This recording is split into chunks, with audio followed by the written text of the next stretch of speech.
மருத்துவர்களுக்கு உரிய பாதுகாப்பை கொடு. ஏற்றிடு. தேசிய மருத்துவமனை பாதுகாப்பு சட்டத்தை உடனே ஏற்றிடு. பாதுகாப்பு கொடு. மருத்துவர்களுக்கு பணி பாதுகாப்பு கொடு. பிணியினை போக்கும் மருத்துவர்களுக்கு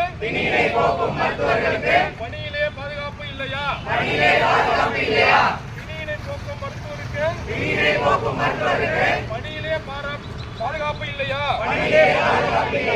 உயிர் காக்கும் மருத்துவர்களுக்கு உயிருக்கோ நாளும் தொல்லை.